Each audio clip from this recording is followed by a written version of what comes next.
오늘날 비즈니스 영역이 매우 중요한 영역으로 떠오르고 있죠. 왜 그런가? 그 이유에 대해서 몇 가지 나누고자 하는데요. 첫째는 한번 같이 읽어볼까요? 시작. 비즈니스는 과거 로마 제국처럼 오늘날 전 세계를 지배하는 영역이 되었고 비즈니스의 문화는 전 세계인이 공유하는 라이프 스타일이 되었다. 공산주의 국가인 중국에서도 자유시장 경제 시스템을 도입할 정도면 비즈니스가 정말 온 세계에 있어서 가장 지배적인 그러한 영역이라는 것을 우리가 실감하게 됩니다. 또 우리가 예술도 비즈니스화 되어지고 있고 교육도 비즈니스화 되어지고 있고 스포츠도 비즈니스화 되어지고 있고 모든 것들이 오늘날 비즈니스와 연결되어지고 있습니다. 그래서 로마 제국이 전 세계를 그 당시 지배하고 그 문화를 지배했듯이 비즈니스 문화가 전 세계를 지배하고 또 전 세계인들이 공유하는 라이프 스타일이 되었다라고 말을 할 수가 있습니다. 또 하나 우리 같이 한번 읽겠습니다. 시작. 비즈니스 세계는 그리스도인들의 가장 보편적인 삶의 현장으로서 우리의 믿음을 증명해내야 할 가장 중요한 영역이 되었다. 자, 우리 그리스도인들 역시도 비즈니스 현장은 가장 보편적인 삶의 현장이 되었습니다. 일터에 있는 그리스도인들 대부분이 비즈니스라는 그 영역 안에서 일하고 있죠. 그렇기 때문에 이 비즈니스 현장은 우리의 믿음을 증명해내어야 할 가장 중요한 곳입니다. 그렇기 때문에 비즈니스 영역이 중요하고요. 또 같이 읽겠습니다. 시작. 비즈니스 세계에서 보여주는 우리의 믿음과 삶의 통합은 총체적 복음을 전하는 강력한 통로가 될 수 있다. 오늘날 사람들은 듣는 복음이 아닌 보이는 복음을 보기를 원하는 거죠.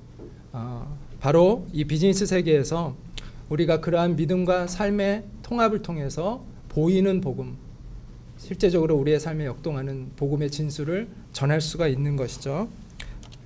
또 같이 읽겠습니다. 시작. 비즈니스로 인해 파생되어지는 다문화와 다인종의 거대 시장화와 도시화는 세계 선교를 위한 새로운 환경과 기회를 제공한다. 점점 이 메가 도시들이 늘어나고 있잖아요. 오늘날 이 서울에서도 전 세계인들이 다 모여들고 있습니다. 그래서 우리가 이제 세계인들을 만나기 위해서 어디를 가야 되는 게 아니라 이 서울로 모든 사람들이 몰려오고 있죠. 중동의 사람들도 오고 있고 아프리카의 사람들도 오고 있고 그래서 우리가 꼭 어디를 가서부터 선교가 시작되는 것이 아니라 대도시라는 환경 자체가 이미 선교적 환경 가운데 있는 것입니다. 그래서 우리는 그러한 새로운 컨텍스트를 맞이하고 있는 거죠. 또 같이 읽겠습니다. 비즈니스는 전 세계를 하나의 시장으로 만들어가고 있다. 그것은 인적 물적 자원의 자유로운 이동을 촉진하고 선교 제한 지역의 닫힌 문을 열게 한다. 글로벌 시장화 되어지면서 이 비즈니스를 통해서 우리는 또한 모든 나라에 갈 수 있습니다. 전 세계인이 서울로 대도시로 몰려드는 것뿐만 아니라 우리가 어디든 또 쉽게 비즈니스를 통해서 전 세계로 갈 수 있다는 것이죠. 특히 중동과 같은 선교 제한 지역에 닫혀있는 복음에 꽁꽁 닫혀있는 그곳도 비즈니스를 통해서는 얼마든지 들어갈 수가 있다는 거죠. 그래서 비즈니스 영역은 오늘날 새로운 기회를 우리에게 선교의 기회를 주고 있는 것입니다. 또 읽겠습니다. 비즈니스는 현지인들과의 자유로운 접촉과 관계 형성을 위한 다양한 기회들을 만들어낸다.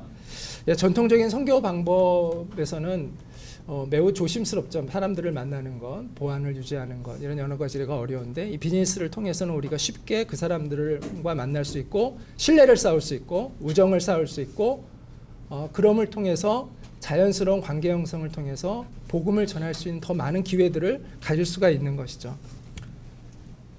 그다음 마지막으로 같이 읽겠습니다. 비즈니스의 활성화는 소외되어 있고 핍박받고 있는 선교지의 교회와 성도들을 보호하고 자립시키는 데 큰 도움을 준다. 특별히 그 선교 제한 지역에서 그리스도인이 된 사람들은 사회적으로 매장을 당하죠. 소외를 당합니다. 차별을 당하고 직장을 잃어버리고 가족으로부터도 분리되어지죠. 그러면 생계가 막막해집니다. 그럼 그들을 실제적으로 도울 수 있는 것은 비즈니스라는 거죠. 그래서 그들에게 일자리를 주고 그들이 자립할 수 있는, 그래서 교회가 자립할 수 있고 성도들이 그 격리된 그러한 사회 환경 속에서 그들이 생존할 수 있는 그러한 통로가 되어질 수 있다는 거죠. 자, 이와 같은 이유 때문에 비즈니스가 매우 중요합니다.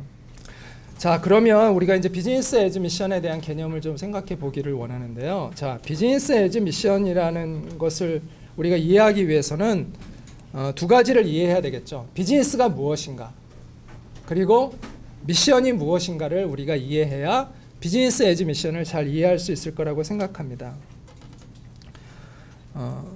여러분, 비즈니스는 무엇입니까? 우리는 흔히 비즈니스는 수익을 얻는 활동이라고 이제 많이 들어왔어요. 그렇죠? 그런데 비즈니스가 창출하는 가치는 수익, 또 제품과 서비스 뿐만 아니라 영적, 사회적 가치를 창출합니다.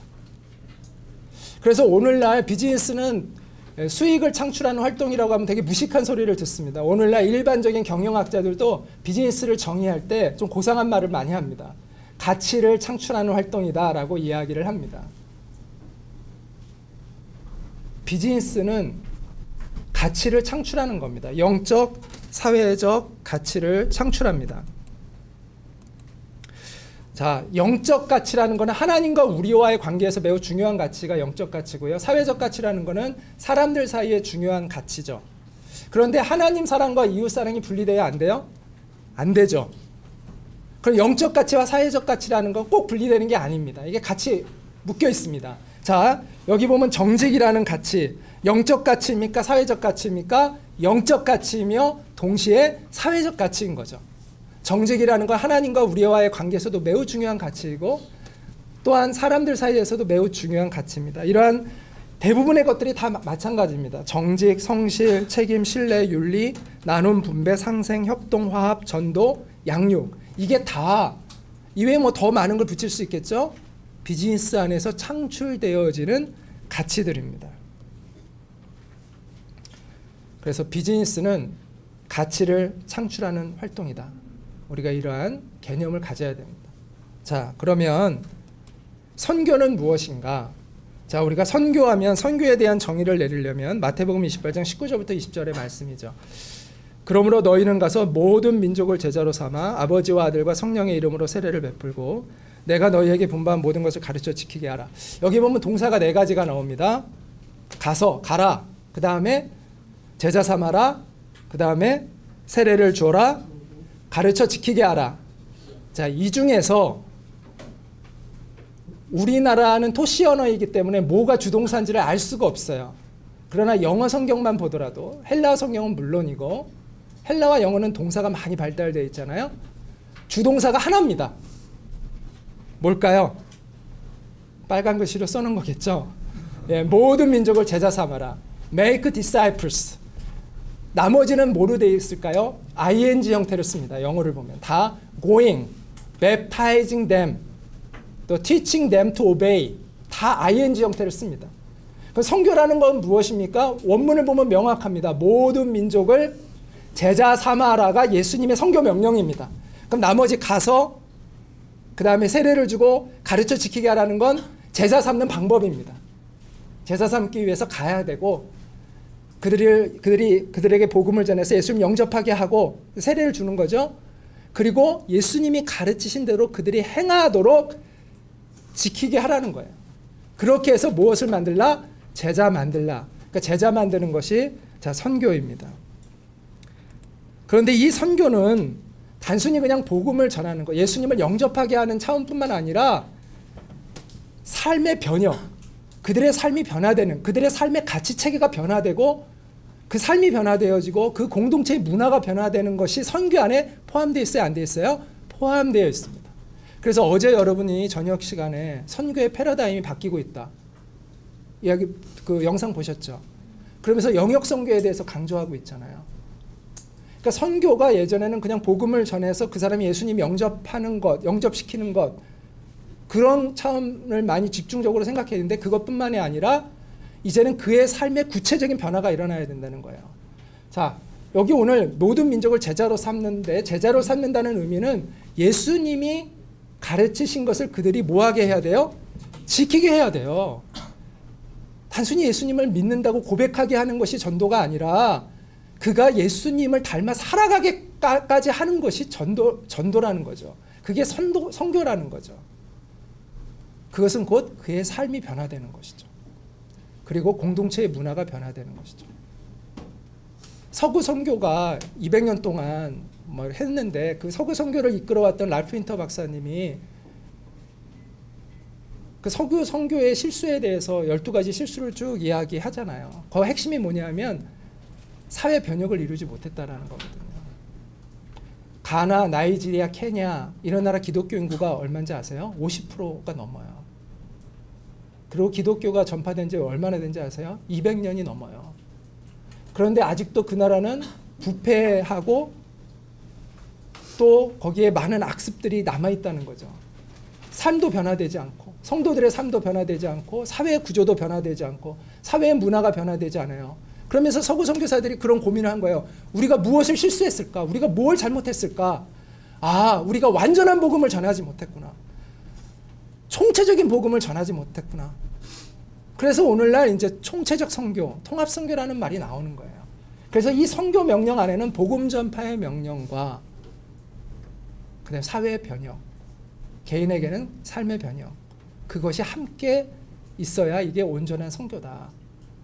그러므로 이제 당신들은 우리 아시아권이나 또 남미권에 이분이 다니시면서 당신들은 서구 선교가 그동안 해왔던 것을 보완해서 총체적 선교를 해달라 이런 부탁을 했습니다. 그래서 저는 이렇게 표현을 합니다. 선교는 한번 따라해 볼까요? 선교는 예수 참 제자화 운동이며 삶과 문화의 변혁 운동이다. 자, 이처럼 비즈니스는 가치를 창출하는 활동이구나. 그리고 선교라는 것은 삶과 문화의 변혁 운동이구나. 자, 이런 걸 우리가 이해하게 되면 자연스럽게 비즈니스 에즈 미션이라는 것이 분리될 수 없고 하나로 연결되어질 수밖에 없는 것이라는 것을 우리가 깨닫게 됩니다. 비즈니스를 통해서 선교적 가치가 이루어지는 것이 당연한 것이다 라는 것이죠. 정말 예수 그리스도의 복음으로 변화된 비즈니스맨이라면 그가 행하는 비즈니스는 분명히 하나님 나라적 가치를 양산해낼 수밖에 없다는 것이죠. 그리고 그의 비즈니스를 통해서 예수님의 제자가 만들어질 수 있다는 것이죠. 그리고 그를 통해서 또 새로운 하나님의 방법의 비즈니스, 일반 세상 비즈니스와는 다른 차원의 구별된 비즈니스가 펼쳐지는 것이 너무나 당연한 것이다라는 것을 우리가 이해하게 됩니다.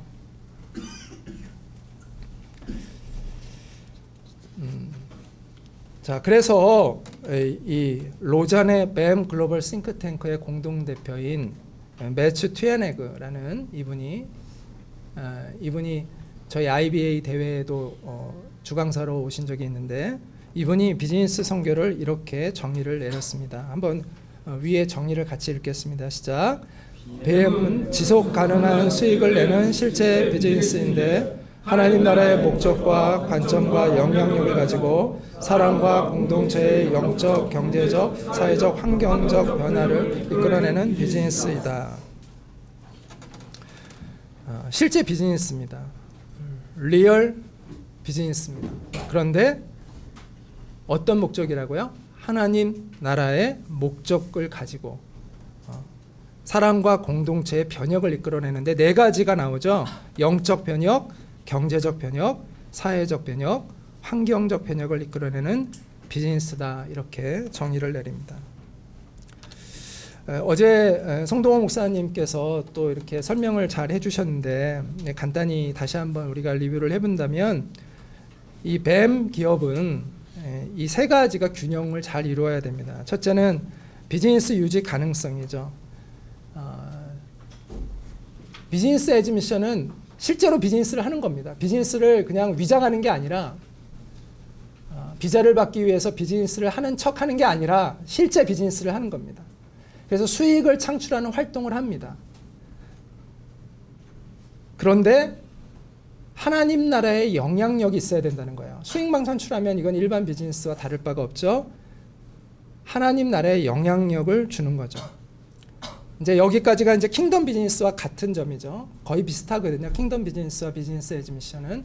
그런데 비즈니스 에즈 미션은 조금 킹덤 비즈니스와 약간 차별화가 된다면 본질적으로는 같지만 하나님 나라를 추구하는 기업이라면 선교적 목적을 가질 수밖에 없는 거죠. 그렇지만 특별히 우리 비즈니스 에즈 미션은 그 미션이라는 단어가 갖고 있듯이 선교적 의도성을 매우 중요하게 생각을 합니다. 그래서 좀 더 그 개념을 강화시킨 것이 선교적 의도성을 강화시킨 것이 비즈니스 에즈 미션이라고 이해를 할 수가 있겠습니다.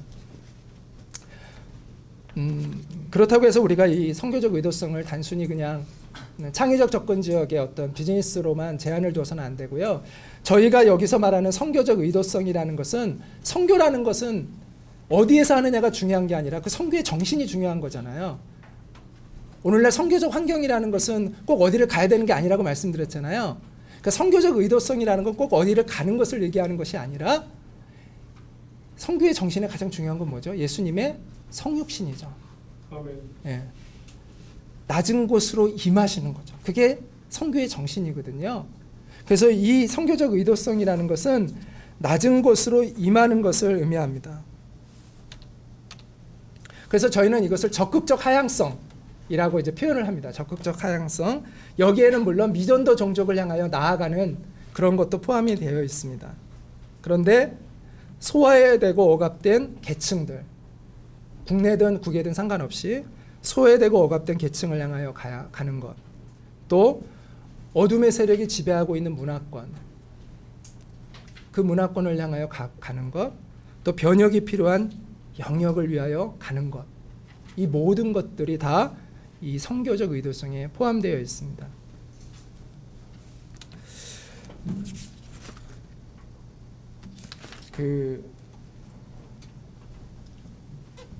선교적 의도성이라는 것이 단순히 그냥 창의적 접근적으로 가는 것을 의미하지는 않는다. 가장 중요한 건 선육신의 정신이고 낮은 곳을 향하는 마음이다 라고 이야기를 했습니다. 그래서 국내든 국외이든 중요하지 않고 어쨌든 우리가 그 낮은 곳을 향하여 가는 건데, 자 그러나 하나님 나라의 선교의 완성을 위해서 아직도 복음이 전해지지 않은 그 지역을 우리가 복음화시키기 위해서 비즈니스가 매우 중요한 역할을 해야 된다는 것을 또한 우리가 무시해서도 안 되겠죠.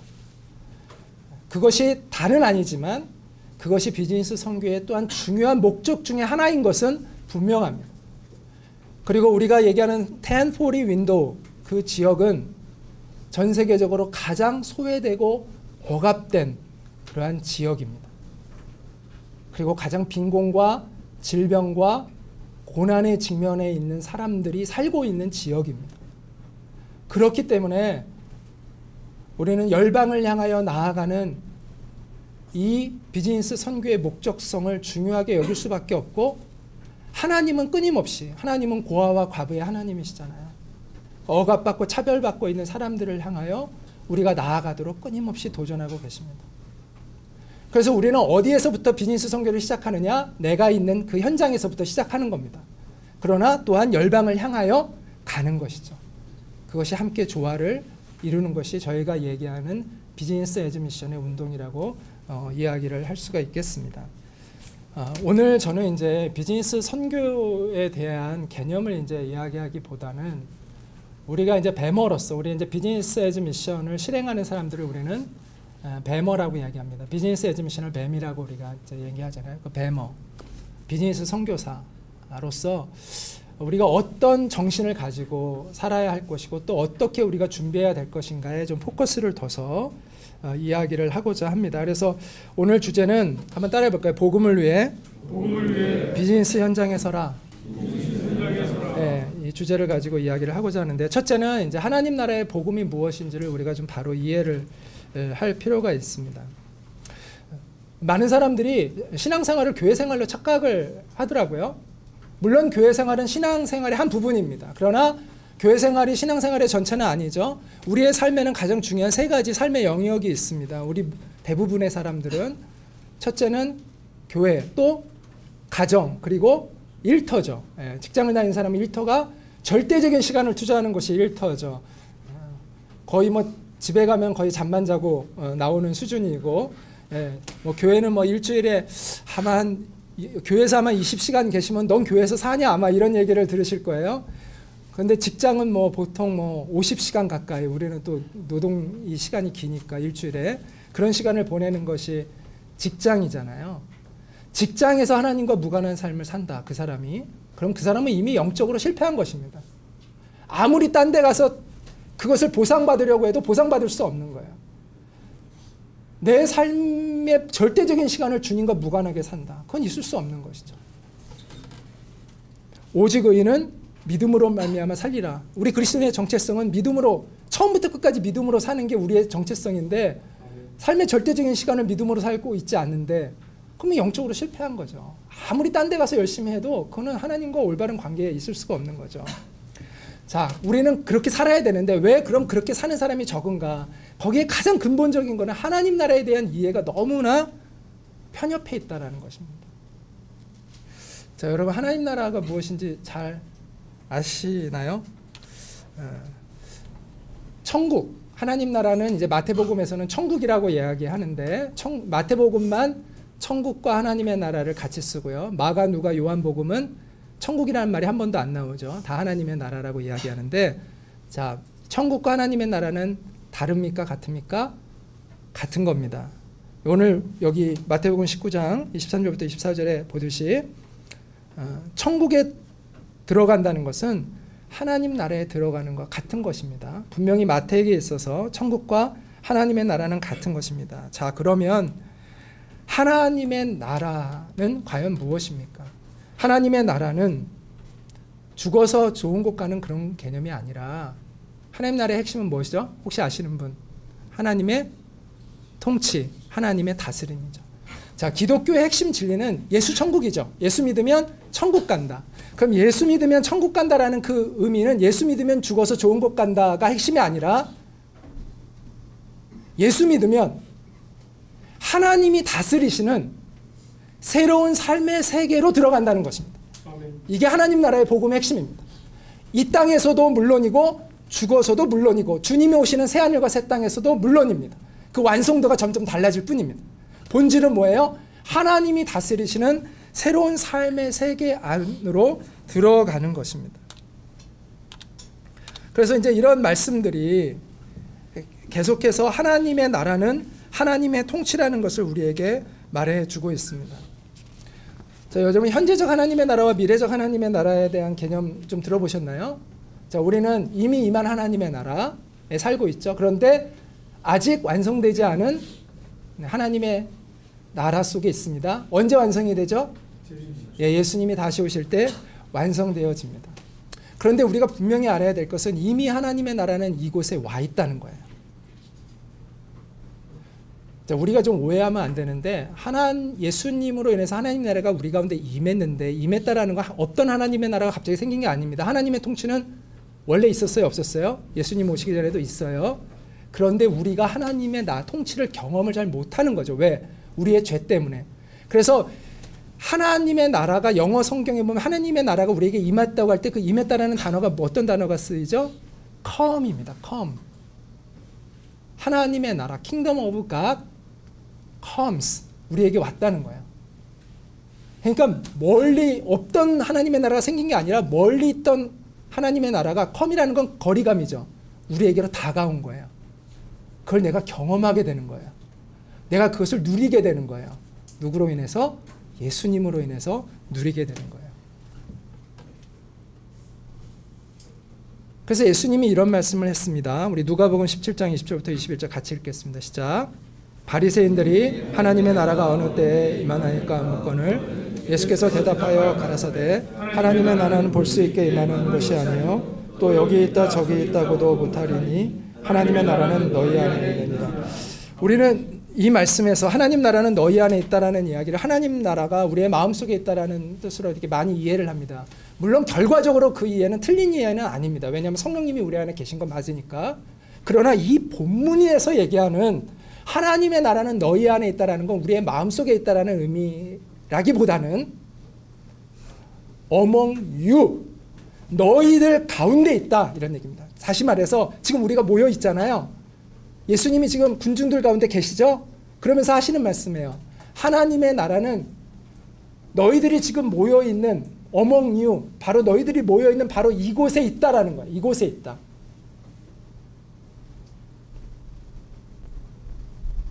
이 말은 하나님의 나라는 바로 지금 여기에 있다 이런 말씀이에요. 여기에. 이 땅에 이미 와 있다. 예수님이 그곳에 계시니까요. 그리고 우리 가운데 지금 성령님이 함께하고 계시니까요. 하나님의 나라는 지금 우리 가운데 여기에 지금 와 계세요. 하나님의 나라가 지금 이곳에 있습니까? 있다라는 거예요. 그거를 말씀하시는 거예요. 여기서 하나님의 나라를 누리지 못하는 사람은 죽어서도 천국 없습니다. 제 이제 큰아이가 5살 때 메론을 좋아하더라고요. 근데 수박은 안 먹어요. 메론만 좋아해요. 그래서 제가 수박과 메론을 이렇게 같이 먹으라고 했는데 안 먹으니까 제가 메론을 먹으려고 걔가 입을 딱 벌리는 순간 제가 잽싸게 수박을 딱 입에다 집어넣어줬어요. 그랬더니 얘가 그때 수박 맛을 처음 본 거예요. 그 다음부터는 수박을 더 좋아하는 거예요. 메론보다. 수박을 사오기를 사모하고 수박이 오면 막 달려가고 그러더라고요. 왜? 맛을 알아서. 자, 하나님의 나라를 내가 여기서 누리지 못한다. 그 맛을 모른다. 근데 내가 죽어서 난 천국 간 걸 믿어. 그건 거짓말이죠. 내가 여기서 그 하나님의 나라의 실제를 경험하지 못했는데 어떻게 그 나라가 정말 사모되고 그 나라를 기다리고 그 나라에 들어갈 것을 내가 확신할 수 있겠습니까? 그건 거짓말, 자기를 속이는 거짓말입니다. 하나님의 나라는요, 여기서부터 누려야 되는 겁니다. 여기서부터.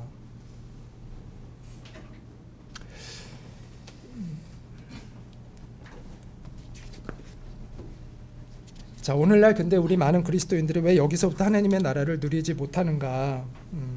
그 이유는요, 믿음으로 살고 있지 않기 때문입니다. 자, 믿음이란 것은 한번 따라해 볼까요? 믿음은 믿음으로 살라고 주신 것이다. 네, 많은 사람들이 믿음을 천국 갈 때 이렇게 보관하고 있다가 내가 이제 예수님 영접하고 믿음을 받았어요. 그래서 보관하고 있다가 이제 죽어서 천국 갈 때 이렇게 죽어서 가는 천국에서 하나님 앞에 보여주고 천국 들어가는 것으로 생각하는데 믿음은 날마다 믿음으로 살라고 주신 거예요. 믿음으로 살라고 주신 거예요. 죽을 때 가져오라는 게 아니라 믿음으로 살라고 주신 것이죠.